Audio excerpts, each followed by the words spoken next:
oh.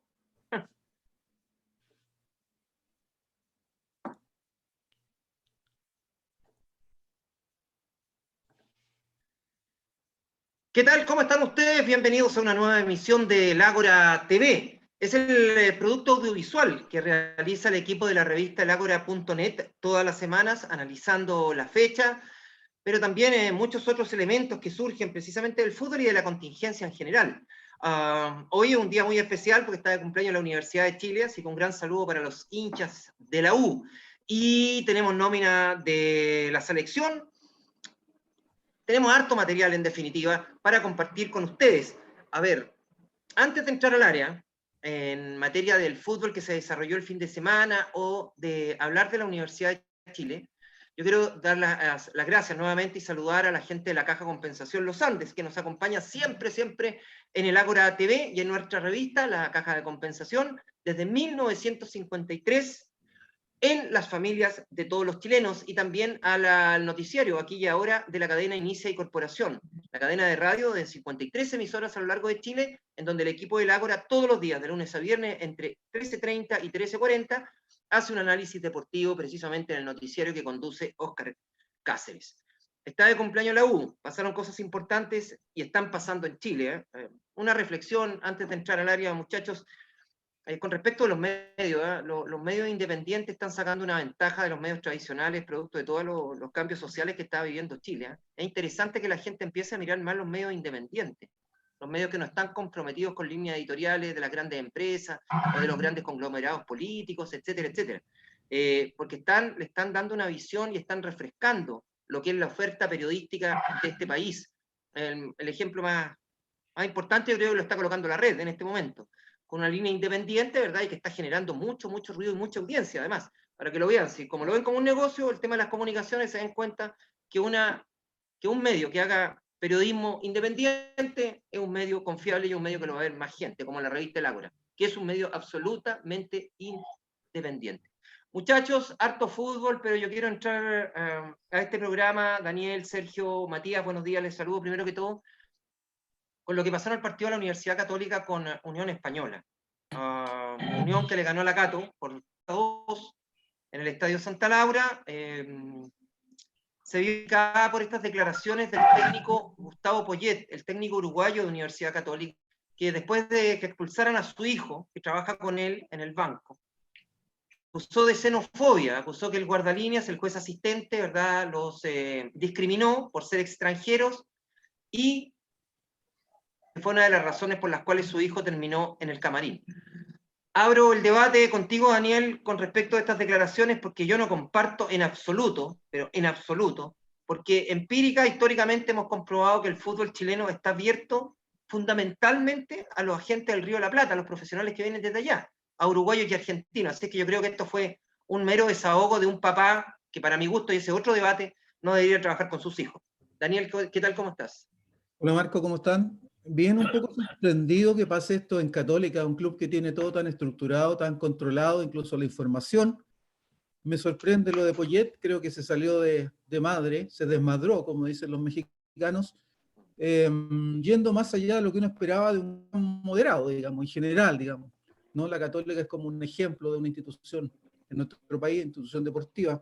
Y Poyet me parece que está bastante nervioso, que es el peor argumento, la peor excusa que pudiera encontrar alguien para un mal resultado, una mala campaña como es la de él. El tema de la discriminación, de la xenofobia en nuestro país, cuando precisamente yo diría que podemos plantearlo como lo contrario a lo que sucede en Chile. Hay discriminación positiva hacia los argentinos, los uruguayos y todo lo que venga más allá de la cordillera, por una cuestión que tiene que ver con la idiosincrasia fundamentalmente y que la han analizado los historiadores largamente, ¿no? Que somos una isla al fin del mundo, donde todo lo que venga de afuera siempre va a parecer mejor que lo nuestro. Entonces me parece bastante descriteriado, fuera de todo criterio lo que dijo Poyet, y que no tiene ningún sustento. O sea, el principal ejemplo de cómo en Chile valoramos lo que viene de afuera es la presencia del técnico Lazarte de la selección chilena, otro uruguayo como Poyet. Entonces me parece que no admite un análisis demasiado profundo este exabrupto del técnico de la Católica.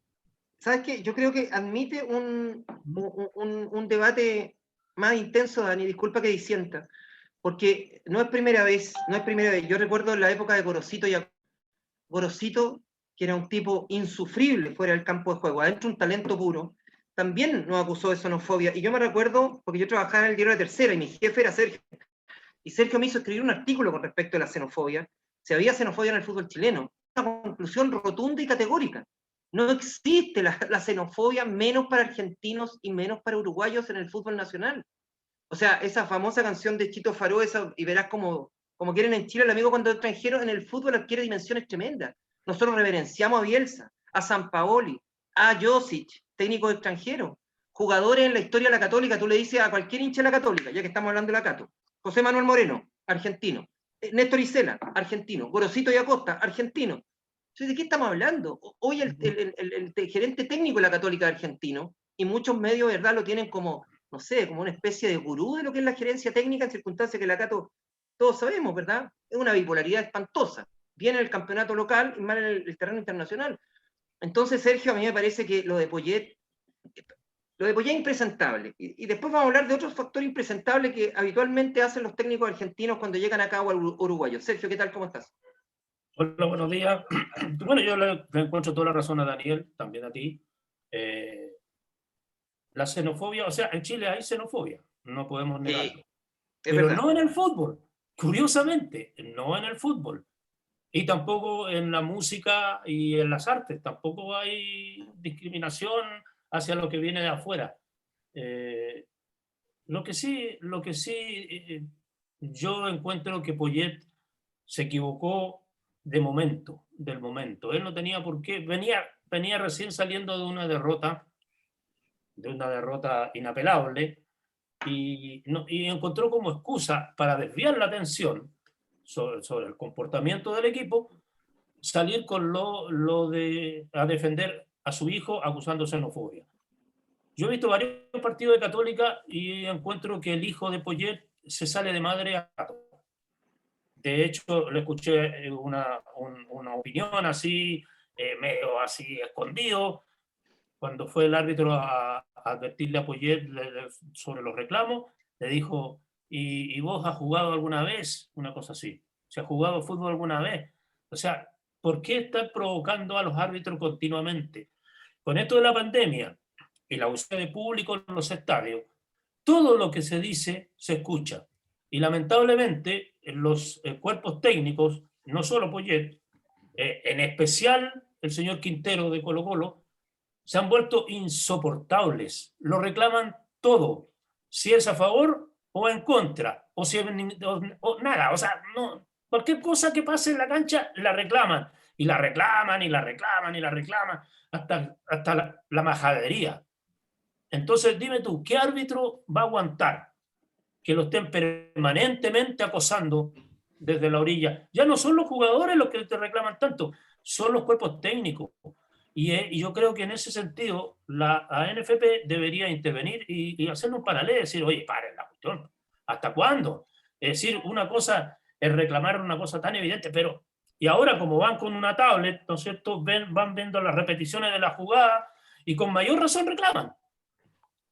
Entonces, sí, bueno, yo te digo que si no se toman medidas... Mira, hay dos aspectos que tú acabas de señalar. El oportunismo y esa tendencia que tienen muchos técnicos, y estos técnicos chilenos también, de tratar de disfrazar, de embolinar la perdiz, ¿verdad? De echarle la culpa al empedrado, que el público, ahora no tienen excusa del público, pero que el árbitro, que la cancha, que el no sé qué, que el no sé dónde. Para justificar, la Católica perdió bien y perdió bien, punto. Y ojo, la Católica perdió bien y yo sé que está en este momento con un estado de tensión fuerte porque no sacan un buen resultado a mediados de semana frente al Atlético Nacional de Medellín en la Copa Libertadores. Entonces, por eso reservó algunos jugadores al margen de otros que estaban con COVID.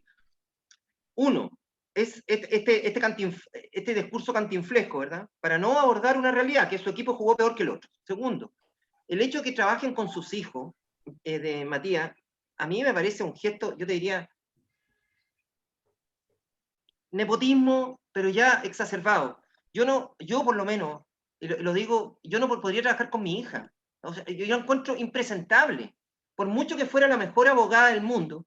No, porque hay un lazo sanguíneo, hay una cuestión que te confunde los planos. hay una cuestión de afectos tan intensos, ¿verdad?, que uno de pronto pierde racionalidad. Y sencillamente porque no se hace. Acá llegan los técnicos argentinos y uruguayos, llegó Tocali, llegó Gallego, el Pelado Díaz lo hace en Argentina, todos trabajando con su cuerpo técnico, sus hijos. Es asegurarle pega, es lo que hace el Kiko en ESPN, colocando a su hijo en pantalla. Yo lo encuentro de un mal gusto, de una mediocridad, de una picantería, esa es la verdad, de una picantería que a mí me subvierte. ¿Te das cuenta, no? Detalle. Entonces, dale. Tú hablas de nepotismo, yo creo que eso se da cuando, por ejemplo, el presidente del país, de Chile, beneficia a algún hijo suyo en un negocio con China, por ejemplo. Ahí podemos hablar de nepotismo. Pero en el caso del fútbol, que es una actividad abierta, una actividad privada, no pública, yo no sé si valga aplicar el mismo parámetro. Quería acotar solo eso para que No, yo creo que el nepotismo, Dani, no se da nada más que en política. El nepotismo es una distorsión, ¿verdad?, que atenta contra los méritos de cualquier trabajador. O sea, si yo puedo tener más méritos que el tipo que lo eligen, pero él lo eligen porque el hijo o el sobrino o el nieto, ¿verdad?, de quien tiene el sartén por el mango, me veo perdido. Es una competencia desleal.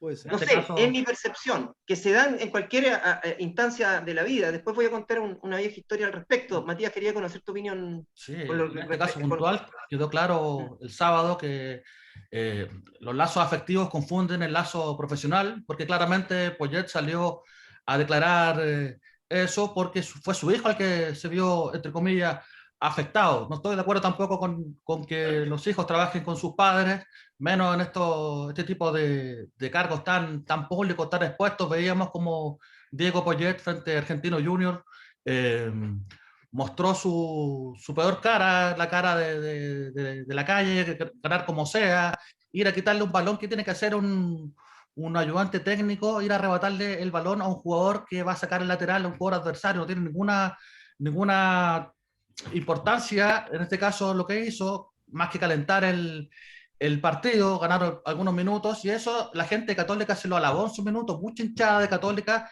dijo por qué no teníamos a Diego Poyet antes para haber calentado a los rivales, por ejemplo, para haber sacado esta trampilla uruguaya que tienen los que vienen de aquel sector, pero ahora está ya cayendo un poco mal estas reiteradas salidas de madre, como bien dijo Sergio, de Diego Poyet, que en este momento está demostrando que no está haciendo un aporte para el cuerpo técnico de Católica. Es solamente el hijo de un entrenador que llegó con otra actitud.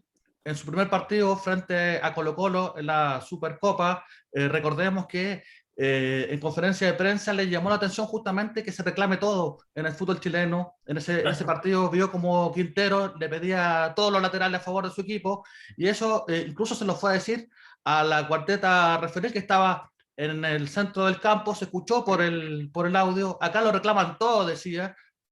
Pasó un mes y está en la misma dinámica Gustavo Poyet, que está justificando el hecho de haber convertido a Católica a un equipo sólido, estable, a un equipo absolutamente imprevisible. No sabemos qué va a pasar el día miércoles, no sabíamos qué iba a pasar frente a la Unión Española, así que en este momento Católica parece que es una moneda al aire. El miércoles vamos a saber si sale cara o sello en su continuidad para la Copa Libertadores.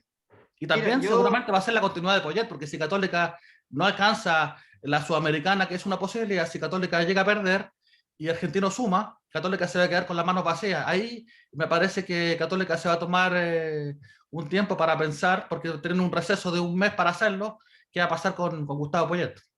Yo no sé si la Católica vaya a echar a un técnico porque no clasificó en Copa Libertadores y fue a Sudamericana. Tendría que haberlo echado a todos anteriormente, ¿verdad? La Católica apuesta al campeonato a conseguir 4 estrellas consecutivas. Marco, la diferencia es que en esos campeonatos anteriores Católica había marcado diferencia en el torneo local.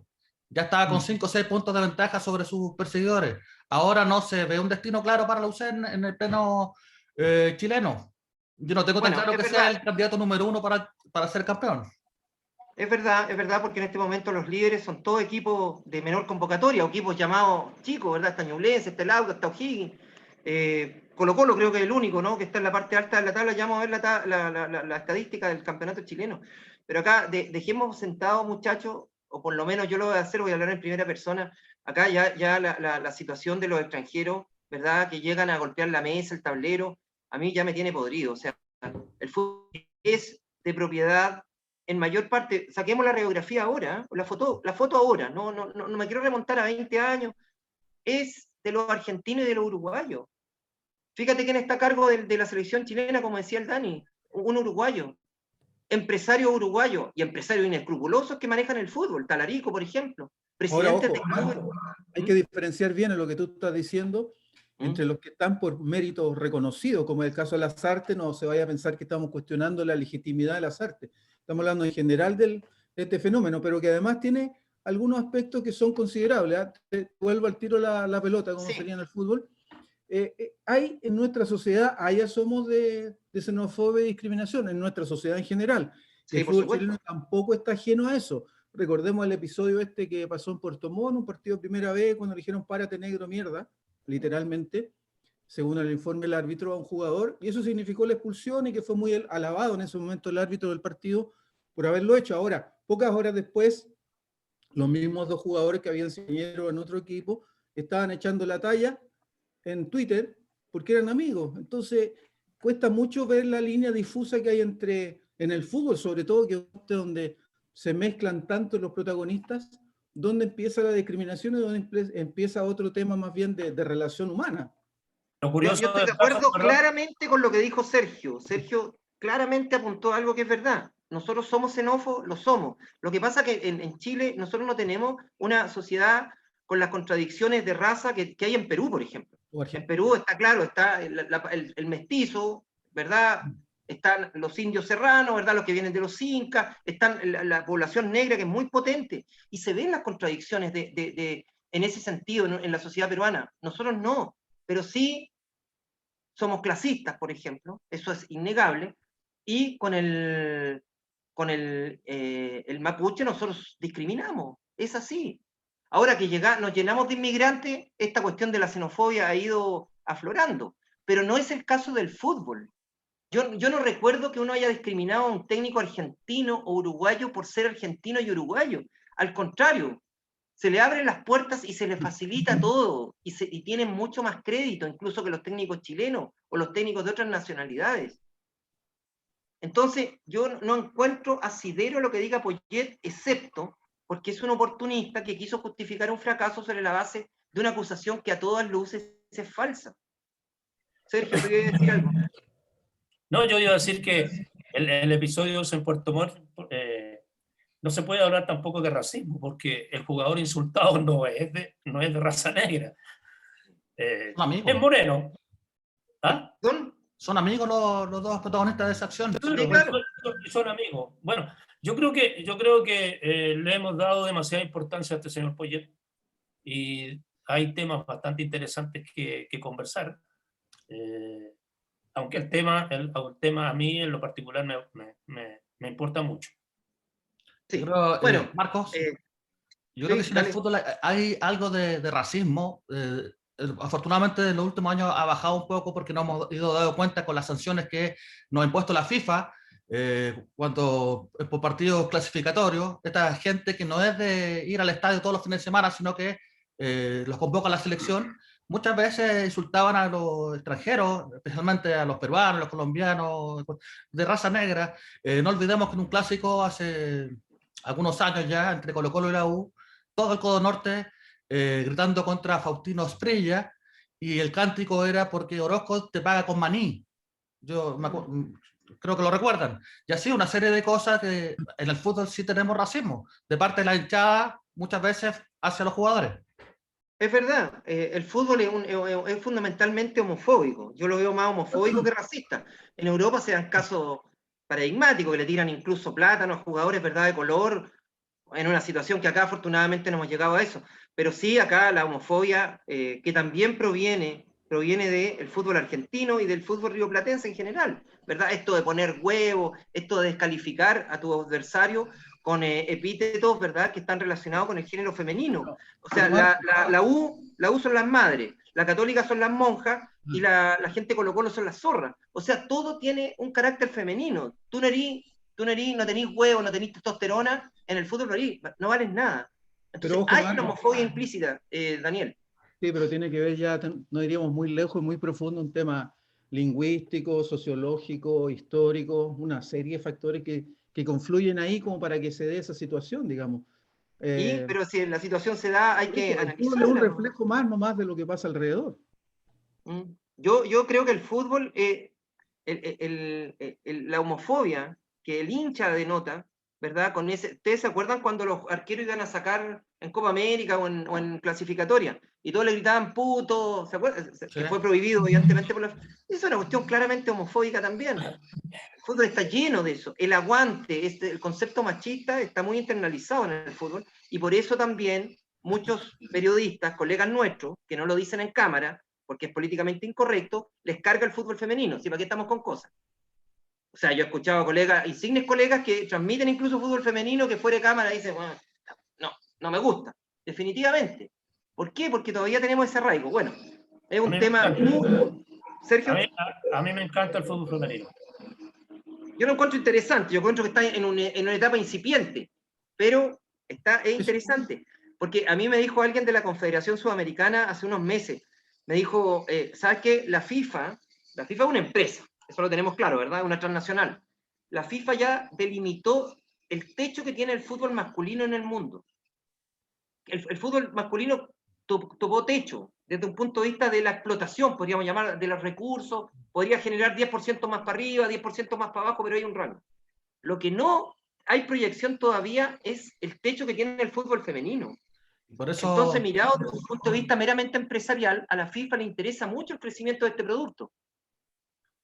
Entonces, Acá ojo, Chile, atención, cuidado con eso, te escucho. Sí, en Chile son pocos los equipos que se han dado cuenta de la proyección que puede tener el fútbol femenino. Santiago Morning, Colo-Colo, que entre comillas han profesionalizado su área, le han entregado las mismas condiciones que los varones para trabajar en gimnasio, en canchas, etcétera. Y la Católica, por ejemplo, que es un referente en el fútbol masculino, es todo lo contrario en la rama femenina. El fin de semana se llevó una boleta de 10-0 en su clásico frente a la U, y son boletas que después, en 40, 50 años más, cuando esté nivelado el fútbol femenino con el masculino, van a doler mucho más, van a decir por qué Católica se demoró 15 años en desarrollar esta rama, perdieron la posibilidad de ganar esos títulos que en este momento Colo-Colo, Santiago Morning en la U nos llevan de distancia. Esa oportunidad no la han visto todavía algunos equipos, y a modo de paréntesis, lo que no ha llegado al fútbol femenino es lo peor del fútbol masculino, que es la trampa, el engaño, la simulación. Por eso es agradable ver partidos femeninos donde las chicas caen al piso y se quedan los segundos que corresponden, producto del dolor, y se paran, se levantan, no como los varones que vemos que se quedan esperando la camilla, la tarjeta, se paran, salen de la cancha y vuelven corriendo, Daniel. O que simulan.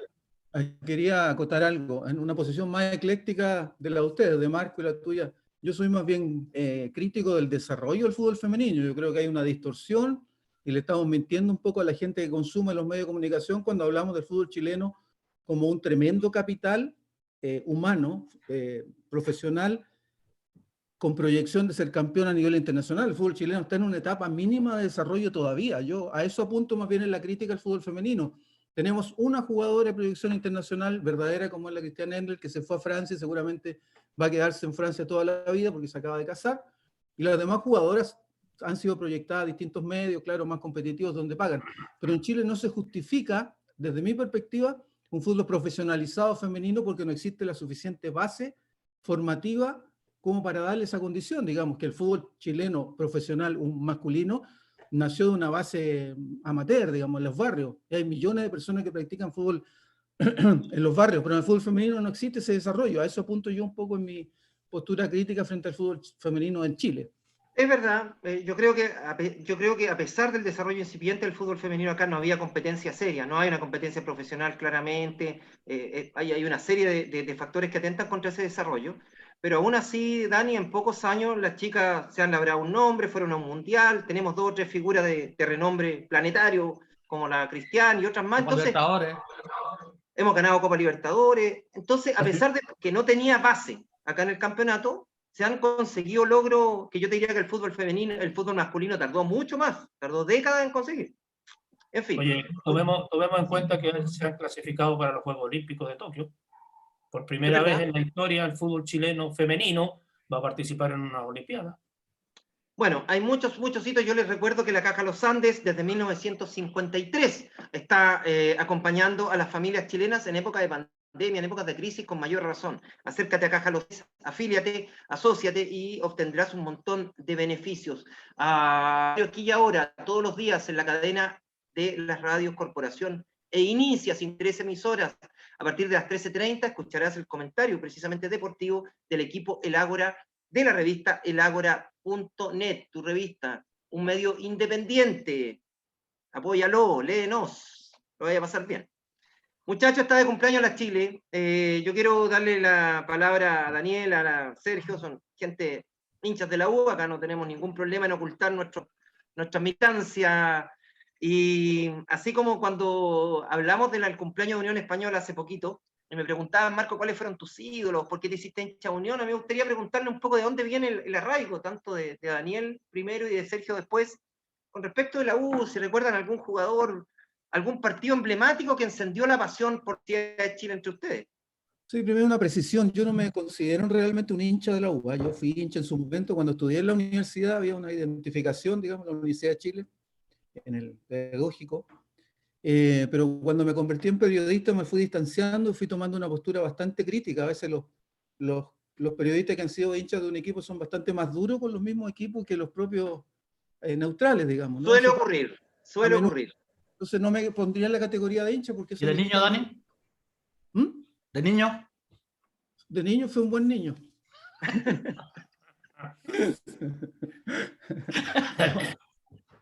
Tengo otro origen, porque en realidad mi papá era hincha del Auda Italiano, tenía una tía muy cercana que me hacía su regalón, que era de la Católica, entonces estaba mezclado por muchas influencias extrañas. Con el tiempo me decanté por la U ya más grandecito, no, que nunca tan grandecito tampoco, pero periodista que miro a la U con un ojo más bien crítico. Bueno, y la U está cumpliendo 94 años, es del año 27, la fundación siempre estuvo vinculada a la universidad, fundamentalmente era una rama deportiva de la universidad con sus distintas especialidades, y recién en el año 80 se convirtió en corporación deportiva. Ahí se transformó, vino toda una figura jurídica distinta y terminó siendo una concesionaria con Azul, que es lo que es la actualidad. Y se da precisamente este aniversario en la coyuntura del cambio de autoridades, porque el miércoles ya empieza la transición hacia los nuevos propietarios del club, digamos. Ya se va Heller definitivamente, toman en la posesión las nuevas autoridades que todavía son bien en las brumas, bien difusos, no sabemos cuál es la cara del nuevo mandatario de Universidad de Chile, y ahí van a tomar decisiones como posiblemente poder hacer una ratificación o el cambio de Dudamel, por ejemplo, que está precisamente en la encrucijada. Te doy un anticipo, o sea, lo que yo sé, lo que he reporteado, que Audbert se va a mantener como presidente, y que saldrían los dos gerentes técnicos. Tanto Rodrigo Goldberg como Sergio Vargas estarían fuera. A Navarrete ya le dijeron que no seguía, y nosotros lo publicamos en la revista en su momento. ¿Van a haber cambios, una cirugía dentro del directorio? Sí, pero el presidente se va a mantener y seguramente uno o dos directores más. Con respecto del origen de este nuevo fondo de inversión, es difícil rastrear. Han surgido algunas especulaciones a propósito de lo mismo, pero yo no tengo la certeza quiénes son los nuevos controladores de la U. Sergio, en tu caso, ¿cómo nace el vínculo con el equipo universitario? Igual que Daniel, en la universidad. Yeah. Yo recuerdo, yo antes de entrar a la universidad era simpatizante, no hincha, de equipos como Unión Española, por ejemplo. Pero cuando entré a la universidad, en ese tiempo, yo entré el año 67 a la universidad, a la Escuela de Periodismo, por lo tanto, en esa época la rama de fútbol pertenecía a la universidad y se hacía mucho deporte. Nosotros, por ejemplo, fuimos campeones universitarios, periodismo, campeones universitarios de ajedrez, con Mauricio Carballo a la cabeza, él era maestro en esa época. Y nos tocaba ir a jugar a la sede de Universidad de Chile, en Santa Lucía. Y era común que tú te encontraras con deportistas que defendían los colores azules, entre ellos futbolistas, Leonel, Carlos Campos, muchos jugadores que asistían continuamente a la sede, ya sea para exámenes médicos u otras cosas. Y además, la Universidad de Chile tenía un programa con los alumnos nuevos. Alumno nuevo que llegaba, lo ¿cómo se llama? Lo convertía en socio de la Así Universidad de es. Chile. En socio. Entonces te daba un carnet que te permitía comprar las entradas mucho más baratas, menos de la mitad del precio. Sergio, Y pero eso, ese hábito, eso se mantuvo, ¿eh? Ojo, yo también egresé de la U, poco después que tú, y nosotros también éramos socios de la Chile. Cuando uno se matriculaba, te pasaban el carnet y con ese podías ir al estadio y te daban, en categoría de socios, pagabais menos. Así que era un y así bonito vínculo. Yo encuentro que sí, se perdió por razones obvias después. yo me fui haciendo simpatizante de la U.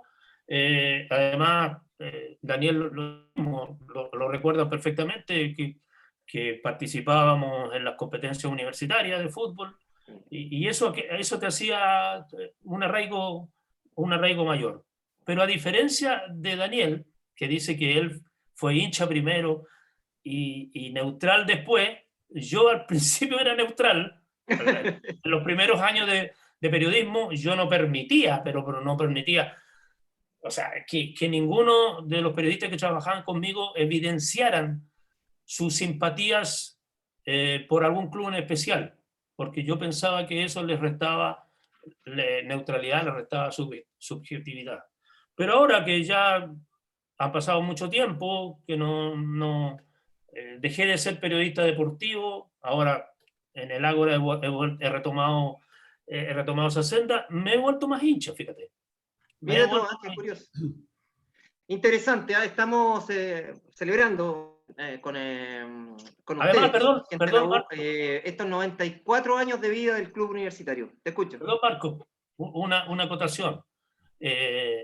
Además, yo el año 86 tuve la suerte de trabajar en divisiones menores en la U. Con la tercera infantil, donde Sí, pues estaban fuiste un sudamericano en Lima. Fuiste un sudamericano en Lima, ¿no? Exacto, a un torneo internacional que se llamaba Los Niños del Perú, que justamente perdimos la final porque carecíamos de infraestructura, el club no ayudó para nada. Los padres pagaron el viaje, los pasajes, incluyendo el mío y el de Sergio Lecea, que era el técnico titular.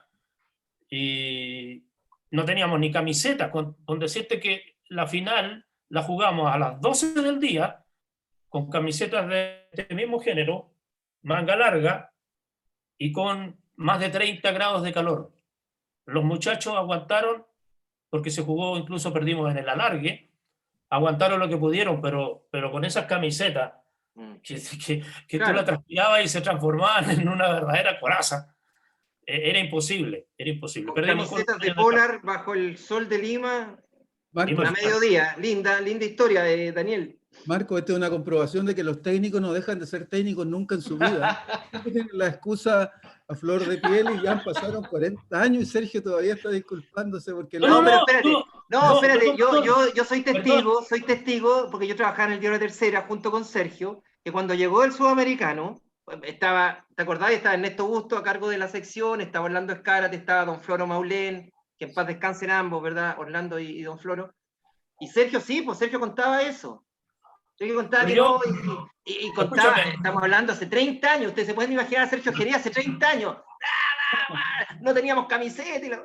O sea, pero yo no lo pongo como excusa. Lo añado como un dato ahí que hay que tomar en cuenta. Lo peor que pasó esa final, nosotros íbamos ganando 1-0 y faltaban 3 minutos para que terminara el partido. Y se lanzó le metieron un pase largo a un muchacho Ureta que era muy veloz y llegó a la esquina de la cancha, cerca del banderín del córner, y yo, que era el técnico ayudante, no era el técnico oficial, Sergio Lecea era el técnico, intenté gritarle que retuviera la pelota ahí, porque iban a pasar esos 2 minutos que faltaban. Y no le dije nada, me quedé callado, no me salió la voz. ¿Y qué pasó? Que el muchacho, en lugar de retener la pelota, la tiró lejos, pensando que así hacía más tiempo. Tendría que haber tenido la labia de Diego Poyet. Claro. Y vino el saque lateral, un pelotazo largo, a la entrada del área, un muchacho rival agarró la pelota, le pegó al arco y le salió allá un rincón arriba y empatamos al partido. Bueno. Y en el alargue, obviamente, nosotros habíamos jugado el día anterior con Fluminense y también le habíamos ganado, pero en el alargue. Y ahora, claro, el cansancio pesó, bueno. Pero yo no le echo la culpa a las camisetas, le echo la culpa al hecho de que estando ahí yo y pudiendo haber dicho no dije nada. Pero claro, yo no Cosas tenía que mucho ocurren, tiempo. Sergio, en visión técnica. Yo lo que tengo claro es que uno de los mejores equipos que he visto en mi vida, de los equipos chilenos, teniendo todos los recuerdos de cabros chicos, del Colo-Colo 73, de la Unión 75, del Cobreloa 80-81, los mejores equipos que yo he visto fue la U de San Paoli. O sea, esa U de San Paoli por momentos jugaba de manera excepcional. O sea, la sudamericana que hizo la U en 2011 fue maravillosa. Daniel. No, yo te quería mencionar que bueno que volvamos a la U y al centro del enfoque, digamos, que ha tenido en esta historia la U, porque fue campeón por primera vez el 41, Universidad de Chile. Bueno, y en ese largo transitar institucional ha tenido figuras que para los viejos hinchas de la U, yo te hablaría de Leonel, por ejemplo, que conoce la historia mucho más antes que nosotros, eran insuperables. Estuvo el Pulpo Simián, por ejemplo, como arquero, que fue una gran época en que se le reconocen todos los méritos. Estuvo el Cañón Alonso, Víctor Eduardo Alonso, el papá del periodista Alonso, y de ahí en adelante vinieron ya los del Ballet Azul, que son la mayor generación dorada propiamente tal que tuvo Universidad de Chile, que debe ser el mejor equipo de la historia, según algunas investigaciones, estudios que se han hecho, superando incluso el Colo-Colo del 73, como equipo tal, como individualidades, como funcionamiento, como estilo de juego, y de ahí para adelante, bueno, lo que ya es más conocido, porque como vivimos en una sociedad muy actualizada siempre con esto de las redes sociales, cuando se habla de figuras de la U, empiezan del Matador Sala hacia acá, y es una memoria muy breve en realidad. El disco duro que uno tiene en su vida es mucho más grande, porque no solo tiene lo que uno vio, sino que tiene que incorporar lo que ha ido leyendo, lo que ha ido aprendiendo, lo que le ha ido transmitiendo la tradición más bien verbal de las personas. Un solo pero con respecto al Ballet Azul. Internacionalmente nunca llegó a conseguir una final, al menos, en Copa Libertadores. O sea, semifinales, ese fue su techo a nivel sudamericano, a pesar de que tenían tremendo equipo. Yo no vi jugar a Pedro Araya, por ejemplo, pero me dicen que Pedro Araya era una mezcla entre Alexis Sánchez y el Pato Yañez, o sea, veloz, encarador, finiquitador, o sea, la hacía toda. Pedro Araya, tal vez uno de los mejores punteros derechos en la historia del fútbol nacional. Entonces tenía jugadores excepcionales, pero la U nunca consiguió llegar a la estatura que tuvo, por ejemplo, el Colo-Colo 70 o la Unión 75, estamos hablando de los equipos de los 70, que llegaron a finales de Copa Libertadores. Entonces ahí es donde el análisis le baja el promedio. Pero un poco lo que hace la Católica. ¿Puedo hacer una acotación al respecto? ¿Puedo hacer una acotación al respecto? Sobre el Ballet Azul. Un equipo que en la década del 60 marcó historia porque ganó casi todos los títulos. ¿Por qué esa U no llegó más arriba en lo internacional? Recordemos que en los torneos internacionales que se jugaban en el verano, la U incluso le ganó al Santos de Pelé. Es decir, no estaba lejos de la competición. Pero en esa época, el fútbol sudamericano estaba nutrido por sus mejores figuras. No estaban en el extranjero, no estaban en Europa, estaban en sus países.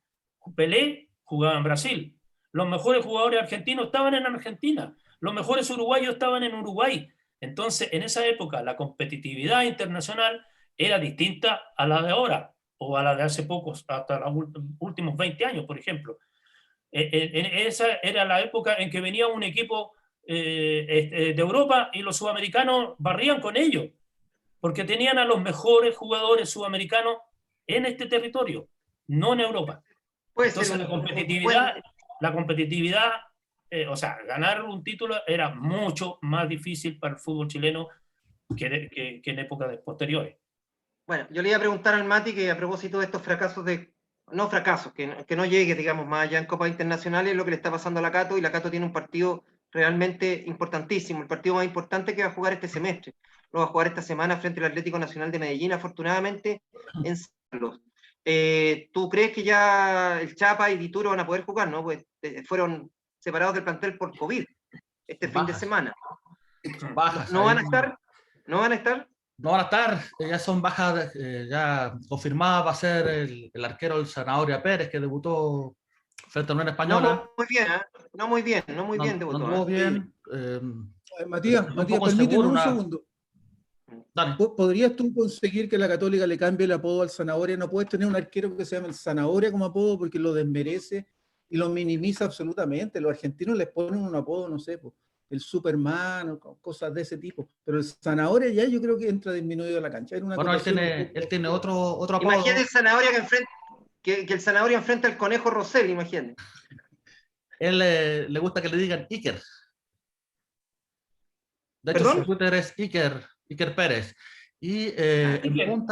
en punta se presume que va a ser Valencia el que va a ocupar la posición de Sampedri.